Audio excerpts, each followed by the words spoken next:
महाभारत का युद्ध आरंभ होने ही वाला था। कुरुक्षेत्र के मैदान में दोनों सेनाएं आमने सामने खड़ी थीं। अर्जुन के मन में अनेक विचार उमड़ने लगे। उन्होंने श्री कृष्ण से कहा, मधुसूदन, मेरे अपने ही भाई बंधु, गुरुजन और रिश्तेदार सामने खड़े हैं।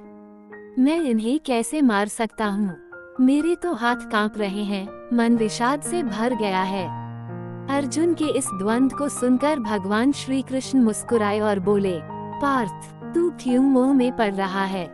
ये सब नश्वर शरीर हैं। आत्मा न तो कभी जन्म लेती है, न मरती है। तू अपना कर्तव्य कर, फल की चिंता मत कर। अर्जुन ने फिर कहा, केशव, मुझे तो युद्ध करने की इच्छा ही नहीं हो रही। मैं अपने धनुष गांडीव को रखकर संन्यास लेना चाहता हूँ। तब श्री कृष्ण ने बहुत गहरी बात कही, हे अर्जुन, जीवन में जब संकट आते हैं, तब लोग अपने धर्म कर्तव्य को छोड़कर भागने लगते हैं।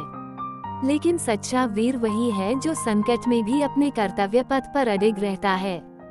जैसे अग्नि में सोना तपकर और भी शुद्ध हो जाता है, वैसे ही विपरीत परिस्थितियां तुम्हें मजबूत बनाने के लिए आती हैं। अर्जुन थोड़े शांत हुए, पर अब भी बोले, मधुसूदन, मुझे डर लगता है कि कहीं मैं हार न जाऊं या कोई पाप न लग जाए। श्री कृष्ण ने अर्जुन के कंधे पर हाथ रखा और मुस्कुराकर कहा, पार्थ, हार और जीत तो माया है। तू केवल अपने कर्म पर ध्यान दे। जो व्यक्ति अपने कर्तव्य को पूरी निष्ठा और ईमानदारी से करता है, वही सच्चा विजेता है। याद रख, जो अपने कर्म को भगवान के चरणों में अर्पित करता है, वह कभी पराजित नहीं होता। अर्जुन की आंखों में आशा की चमक लौट आई।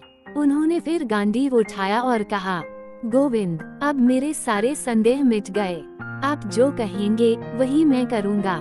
मुझे मार्ग दिखाते रहिए। सीख, जब जीवन में कठिन परिस्थितियाँ आए, डरने आए, मोह और संशय से ऊपर उठकर अपने कर्तव्य को निभाना चाहिए। फल की चिंता छोड़कर कर्म करना ही असली धर्म है। विपरीत समय हमें और भी मजबूत बनाने आता है। भगवान पर विश्वास रखो और अपने कर्म करते रहो। सफलता स्वयं तुम्हारे कदम चूमेगी।